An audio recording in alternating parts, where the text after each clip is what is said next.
Bonjour mes enfants bien-aimés. C'est moi, Marie. C'est en mère très aimante que je me présente à vous.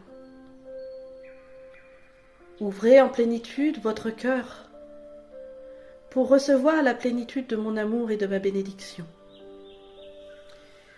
En premier lieu, je vais vous redire ce que je me plais à vous rappeler avec constance et patience.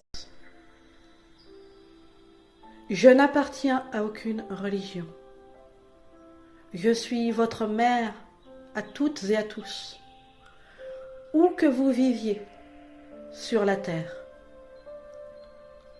Il n'y a ni langue, ni race qui compte. Je suis votre mère et je vous aime, qui que vous soyez. J'aimerais maintenant évoquer avec vous une pratique issue de l'égrégore chrétien. Cette pratique se nomme le chapelet. Pourquoi je vous en parle ?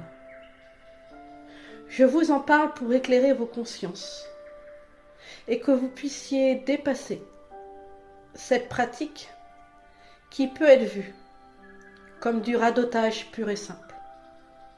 Il est vrai que mon fils bien-aimé vous a mis en garde d'éviter de rabâcher inutilement. Il est juste de dire qu'il n'est nul besoin de rabâcher auprès de moi. Il est inutile d'invoquer mon nom si vous n'y mettez pas un minimum de conscience. Le chapelet, qui consiste à invoquer mon nom, est en vérité une pratique issue de l'hindouisme qui s'appelle la méditation transcendantale. Si vous regardez bien, il vous suffit de comparer le chapelet à sa version tibétaine appelée mala. C'est le même principe. Mon nom, Marie à lui tout seul, est un mantra. Il est mantra de paix, il est mantra d'amour, il est mantra de confiance.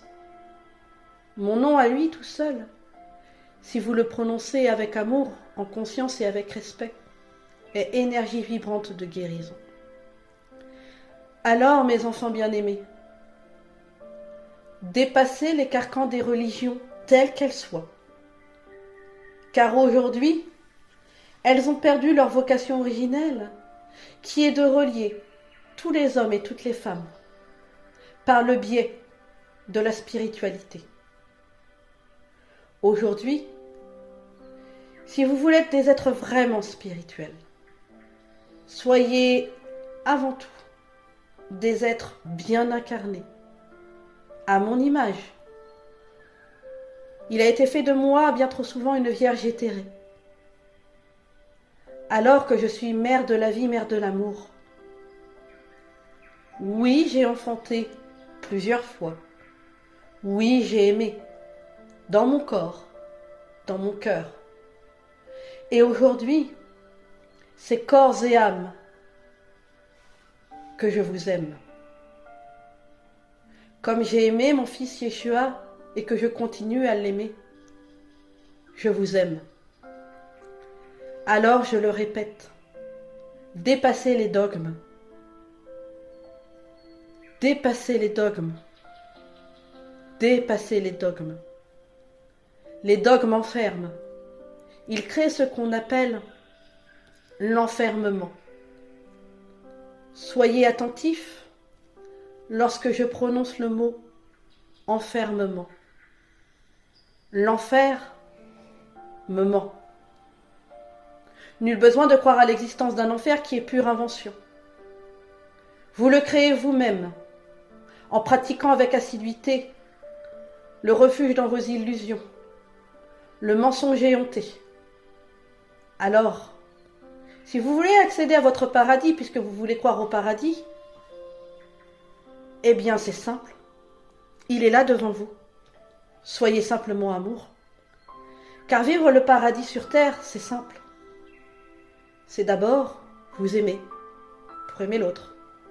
Honorer votre vérité, pour honorer la vérité avec un grand V. C'est honorer ses besoins, pour honorer les besoins de l'autre. C'est vous faire gardien bienveillant de Gaïa, pour pouvoir être le gardien de vos frères et de vos sœurs. Soyez votre propre gardien. Soyez dans la vérité de votre cœur. Et là, vous m'honorerez parfaitement. Vous avancerez sur le chemin de l'amour inconditionnel. Je vous le dis, il n'y a rien de plus beau que d'être dans l'amour inconditionnel. Et l'amour inconditionnel n'est en rien mièvrerie, bien au contraire. Il est un subtil équilibre entre je suis conscient de mes propres défauts et de mes axes de progression, et je suis conscient des défauts et des axes de progression de mes frères et sœurs qui m'entourent.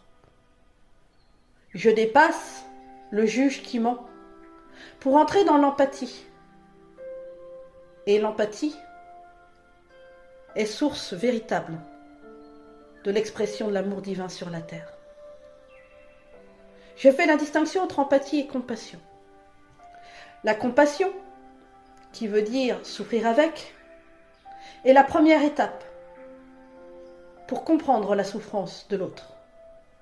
Ensuite, vient l'heure de quitter la compassion et de vous décharger de la souffrance de l'autre pour entrer en empathie, la compréhension bienveillante par le cœur, par l'âme, la compréhension d'âme à âme. L'empathie vous délivre du poids de la souffrance d'autrui. Et c'est ainsi que votre écoute devient encore plus belle, plus saine. Mes chers enfants, rappelez-vous que je suis la reine de la paix et que je me fais et me ferai toujours amour pour vous. Je suis Marie, votre divine mère, et je vous aime. Recevez en plénitude cet amour de mère que je vous porte, qui est éternel et qui durera de fait jusqu'à la fin des temps. Je suis Marie, reine de la paix et de la réconciliation. Et j'ai parlé.